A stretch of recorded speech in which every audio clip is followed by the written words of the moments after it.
Welcome back, Defenders. I've got some good news. Ukrainian drones hit Ryazan oil refinery, likely hitting key unit processing 6 million tons of fuel yearly. I was a bit concerned because for the first 4 days of the month, Ukraine hadn't struck a refinery. I wasn't sure if they were pausing for a couple weeks or what. But no, they're still blowing up Russian oil refineries. This is the Ryazan oil refinery, and Ukraine has struck it at least 3 times in the last 5 weeks. And this is a disaster for Russia. 25% of their oil refining capacity has now been knocked offline, and they're not going to get it back anytime soon. And Ukraine is on the offensive. Ukraine hits Russia's fuel and military infrastructure in a coordinated overnight assault. Ukraine carried out a major overnight assault on Russian fuel and military infrastructure, targeting the Ilysky oil refinery, the Druzhba pipeline, and Russian military depots in Kursk. This is the Ilysky oil refinery in Krasnodar, and this is not a very large refinery. That's what's interesting about this. By size, this is Russia's 26th largest oil refinery, so their output is only about 100,000 barrels per day. But as their larger refineries go offline, I'm sure the Russians are trying to increase production at their smaller refineries. So Ukraine has to go for all of them. The Ilysky was struck last night, and we'll see what the damage is potentially tomorrow. There also was an oil depot in Luhansk. Ukraine blew this up. All we have is this video of the fire in the distance. We also now have more information about this pipeline. This is the Druzhba pipeline that goes through Bryansk and then Belarus. Ukraine struck another pumping station to knock it offline. But the assumption was Ukraine was destroying this pipeline because European countries were buying oil, Slovakia and Hungary. But we now know that this oil is being supplied to Belarus, going to Belarusian refineries, and Belarus is sending back refined oil products to Russia. So we can't let this continue. If Ukraine wants to execute their grand strategy of knocking all of Russia's oil refining capacity offline, then they can't allow this pipeline to continue. They can't let raw crude go to Belarus. It's refined there, and then the refined products are sent back to Russia. Keep hitting the pipeline. We don't care what Slovakia and Hungary have to say. Ukrainian strikes on Russian refineries causing crisis for Putin. Fuel shortages and rising gas prices in Russia are most welcome news in Ukraine, while Putin's war economy takes a big hit. This is, I think, very alarming for the average Russian, seeing gas lines in their own country when gasoline and oil is supposed to be their whole thing. So this is still the occupied territories. This is Donetsk and Luhansk, but the fuel shortages continue, and let me share a little bit of this gas line. Вот где, наверное, скоро бензин будет, ебать. Пиздец, ебать, это ажиотаж ебаный.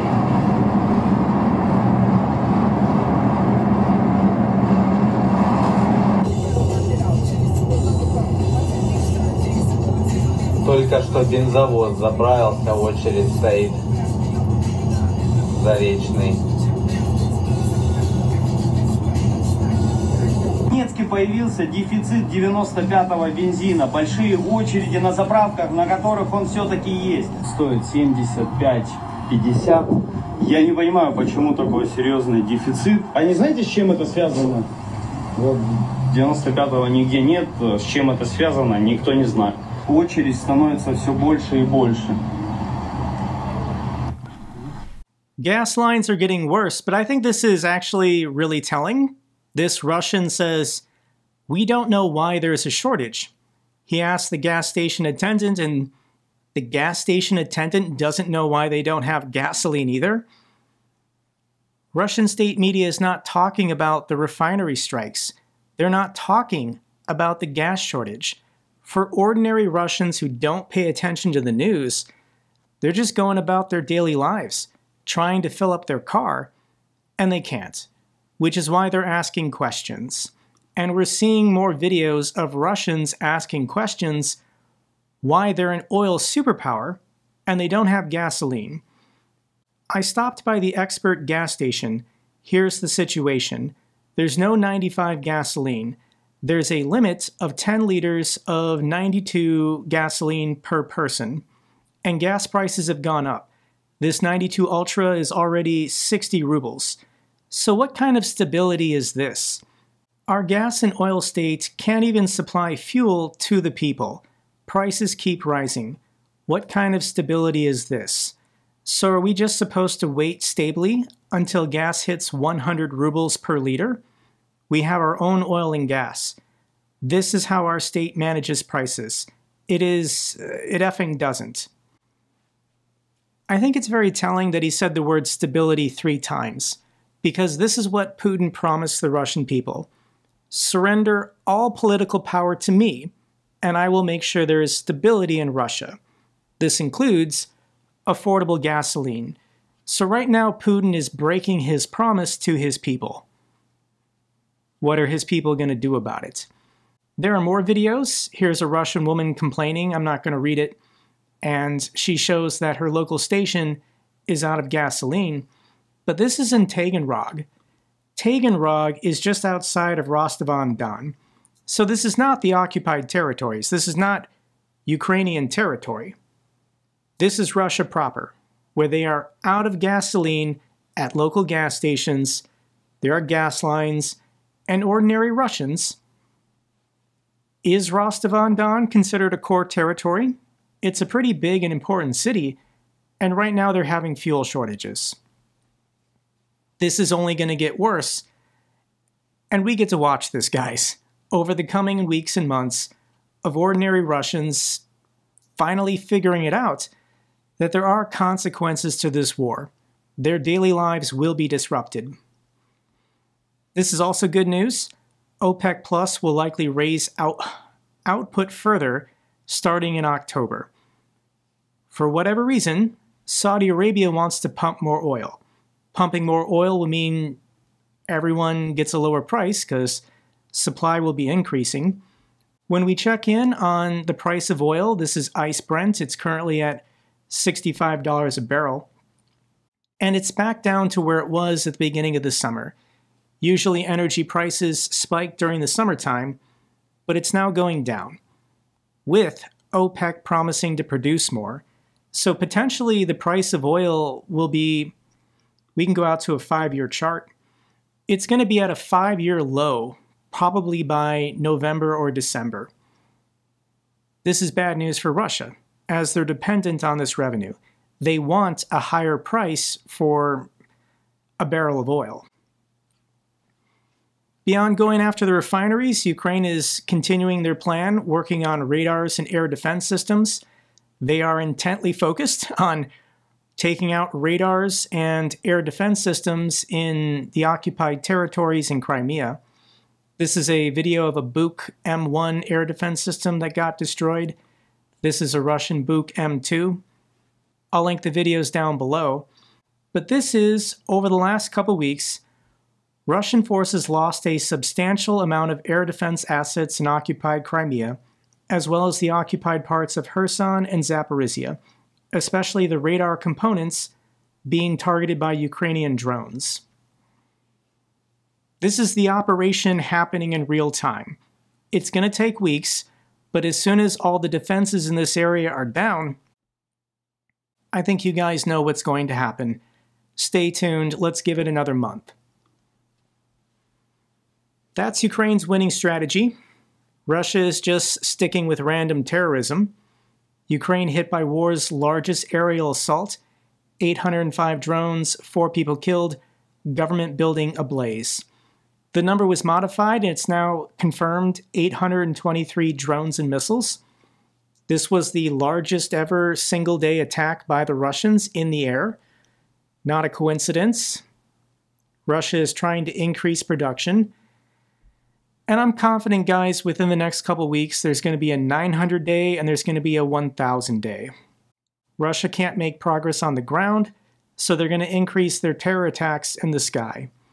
Here's the flight path for these drones and missiles.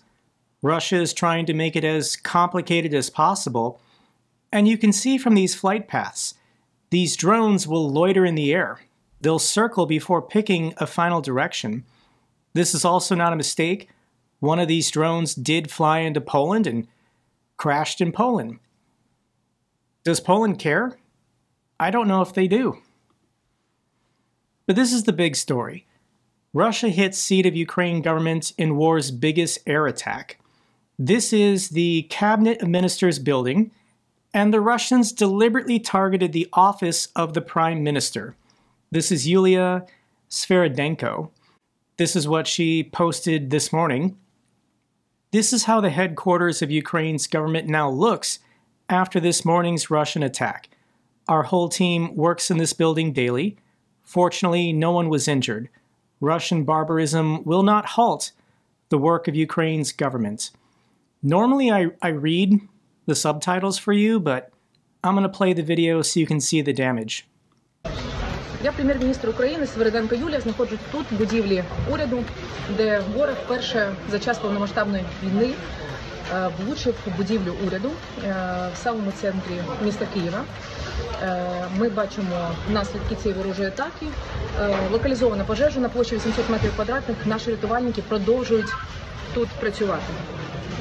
І все виглядає таким чином, що Росія не готова і не прагне миру, не готова до перемовин. Тому у мене заклик до наших партнерів. Допоможіть нам закрити небо, давайте підсилимо санкції проти Росії, давайте створимо таку систему гарантій для нашої держави, яка змусить ворога зупинитися. This was not an accident. This was not falling debris.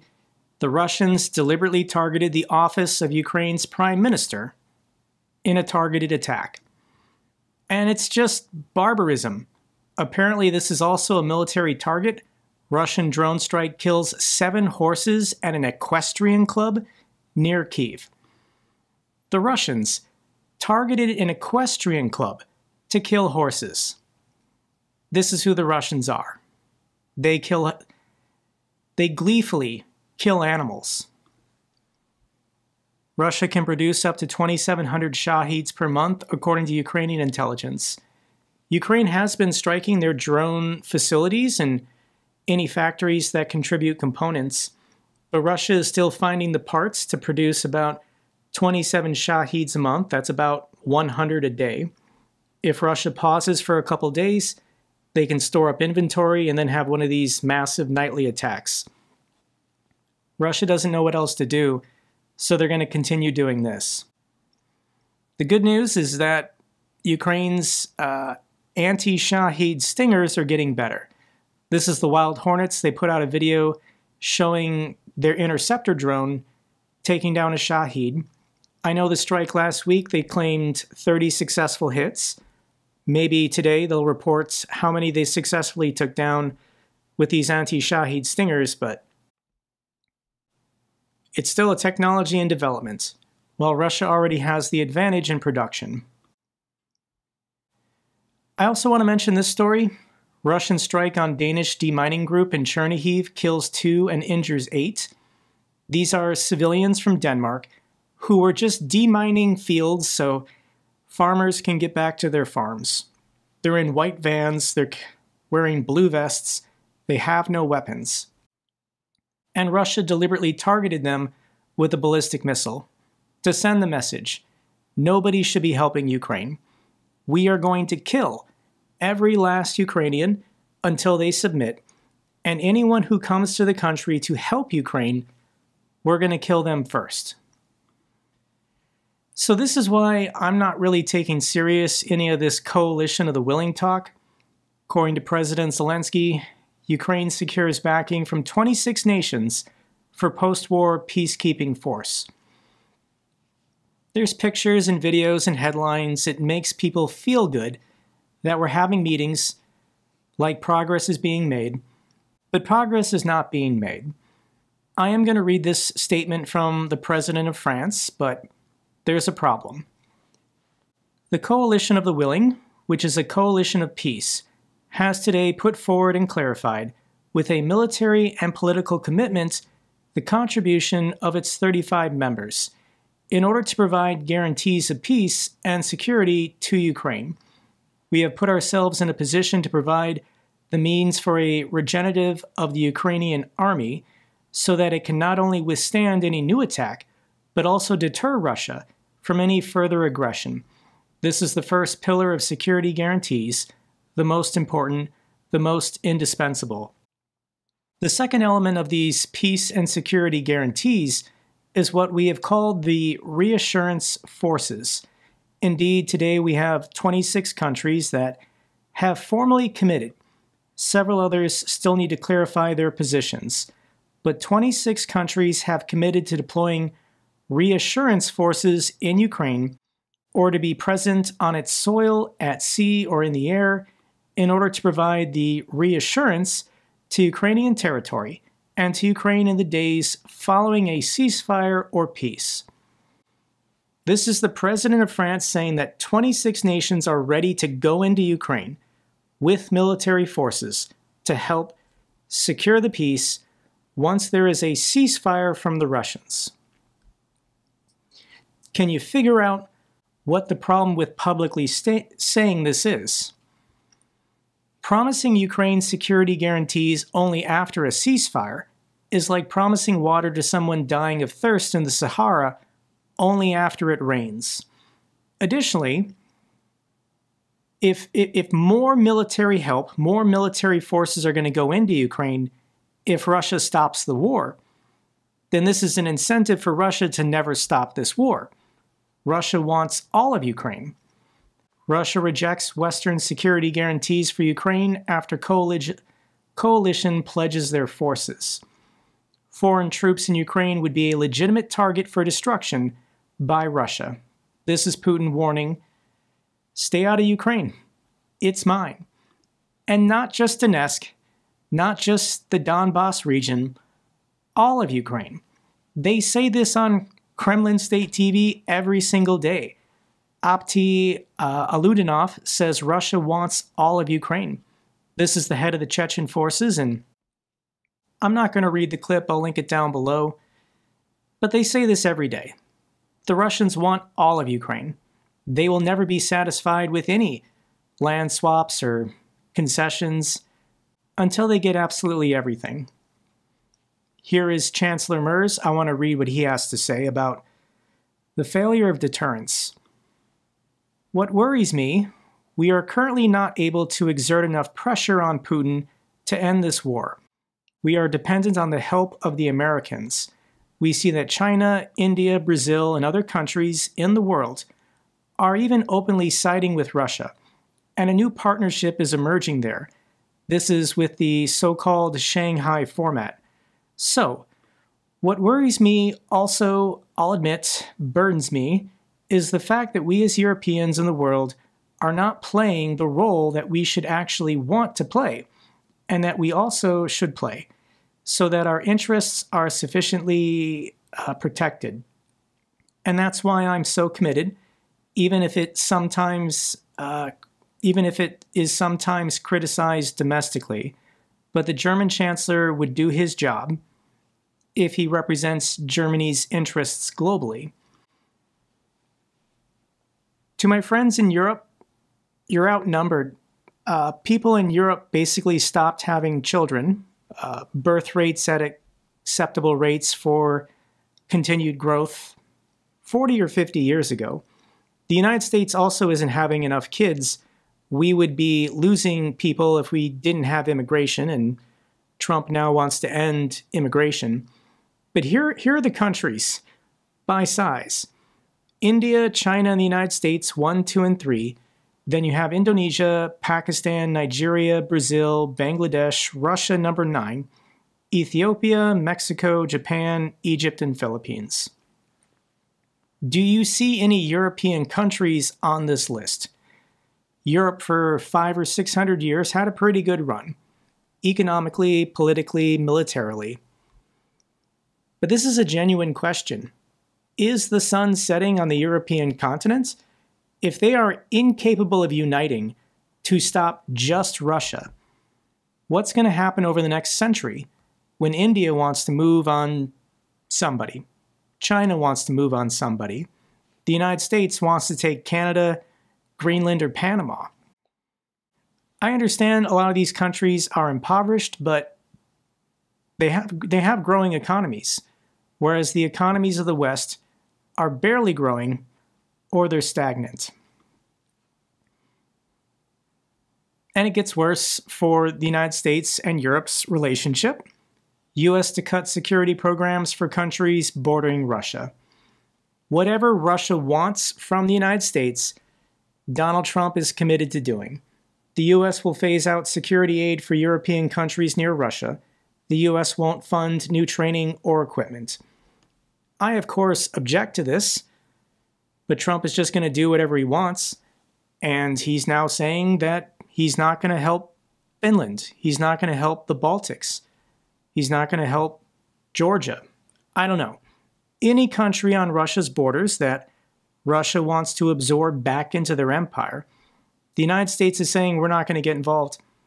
If Russia wants to invade your country, kill your people, and take their stuff, okay, I mean, that's what Donald Trump wants to do to people on our side of the world, so it's the same thing. I'm stunned, guys. Like, I make these videos every day and I follow the headlines, but nothing makes sense to me. President Zelensky visited the Flextronics factory in Mukachevo. This was 2 weeks ago that Russia deliberately blew up this American factory in Ukraine. And this factory produced home appliances. But Donald Trump has not commented on this once. He hasn't said anything. He doesn't care if Russia destroys American economic interests. I don't even think Trump would do anything if Russia started killing Americans deliberately, or even American soldiers. There's no rules. There's no decorum. There's no playbook. Every day I wake up to some new insane thing, and I don't even know if I should be surprised anymore. The US imported $500,000 worth of Russian chicken eggs for the first time since 1992, despite sanctions. The US imported $500,000 worth of Russian chicken eggs, according to RIA Novosti. This is a Russian news agency, citing data from US Statistical Service. Going back 8 months ago, egg prices were high, and I'm sure when Donald Trump was talking to Putin wanted things. Pull all of your military forces out of Eastern Europe. Trump had to get something in return, so Trump asked for $500,000 worth of eggs. Trump traded Eastern Europe for $500,000 worth of eggs.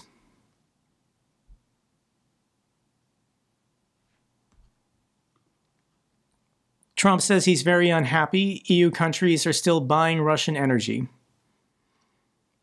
There's only 4 people to blame for this war: the United States, Ukraine, Russia, or Europe. Trump blamed the United States prior to being in office, but he's in charge now. Trump tried blaming Ukraine earlier this year, and that didn't do anything. Trump's never going to blame Russia for the war, so he's now turning on Europe. In order to stall for more time, to waste more time and energy, he's just going to continue criticizing and attacking Europe. Because he doesn't care. He doesn't care about anything that the Russians do anywhere in the world, as long as Russia stays out of America's backyard, North and South America.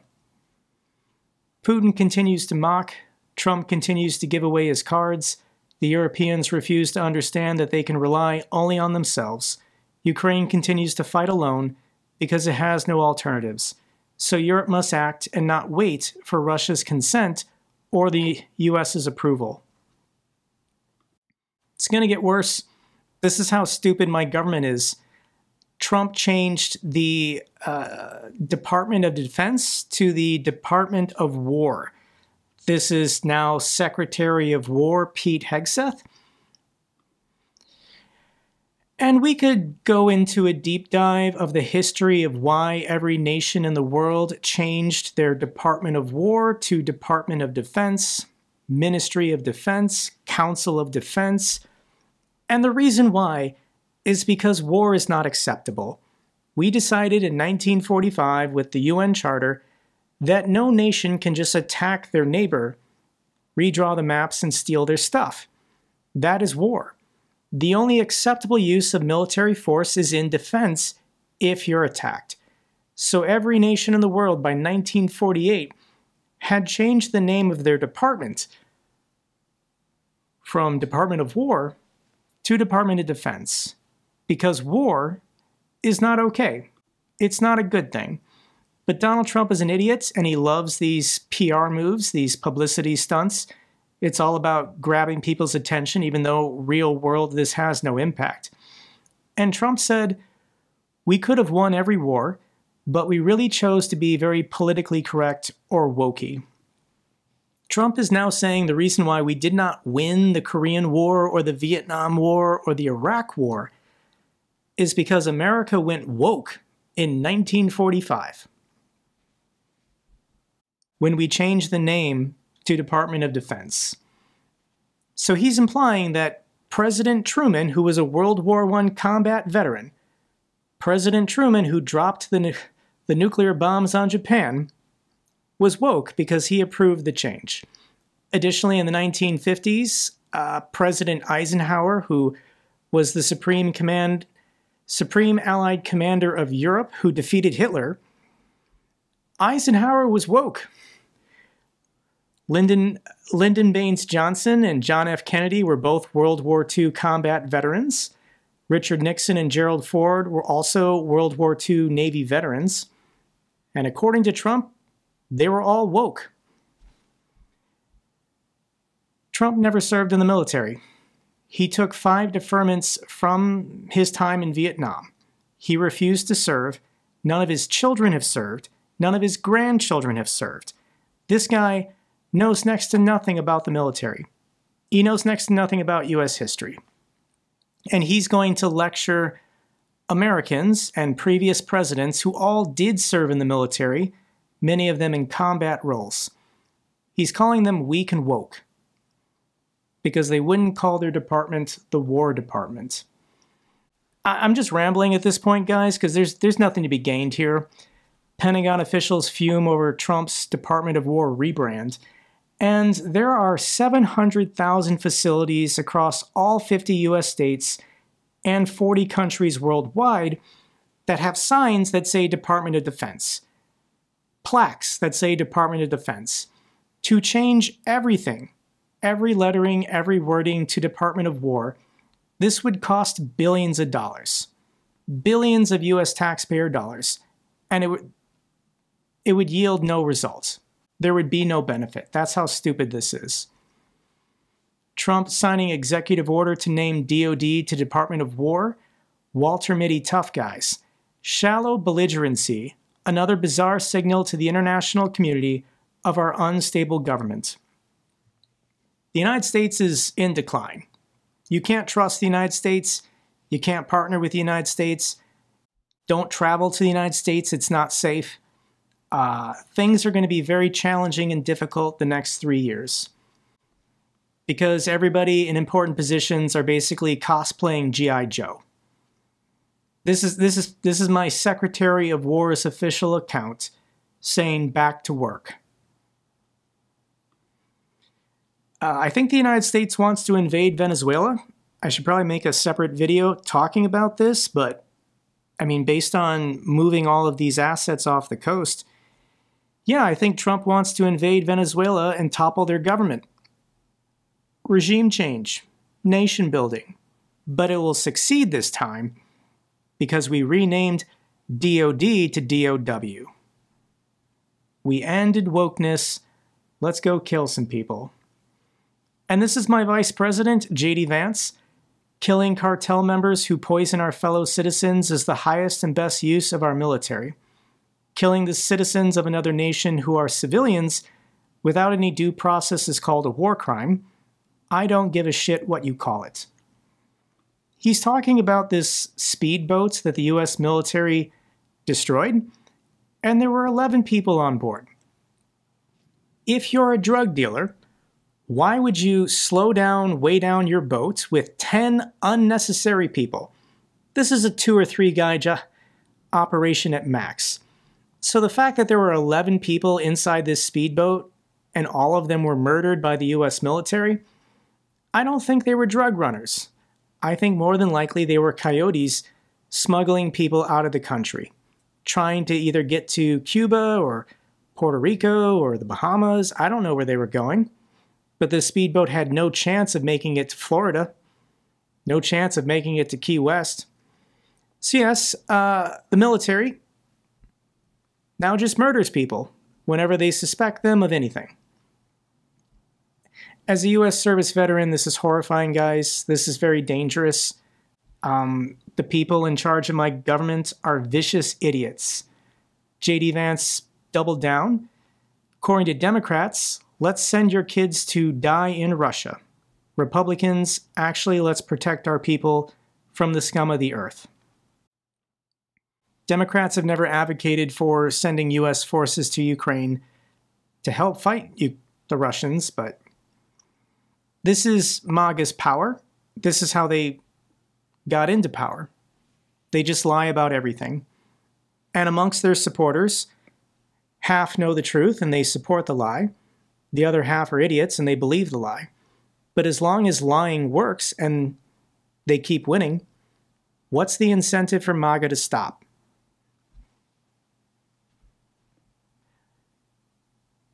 What's real anymore, guys? I don't know. When the vice president can just lie, when the president lies every day, it's really hard. It's demoralizing. I'm not giving up. I am sounding the alarm, guys, but I'm still in this fight, and I'm never going to stop. One piece of good news, restored armed Azerbaijani MiG-29 spotted over Ukraine. So this is an Azerbaijani fighter jets that somehow ended up in Ukraine. How did it get there? We don't know. Thank you so much, Azerbaijan. Final video once again is from Yaroslava. She has her letters from Ukraine about the war if you want to sign up for her Patreon. But she visited a new bookstore that opened in Kyiv, and I wanted to share the video.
That's a nice bookstore.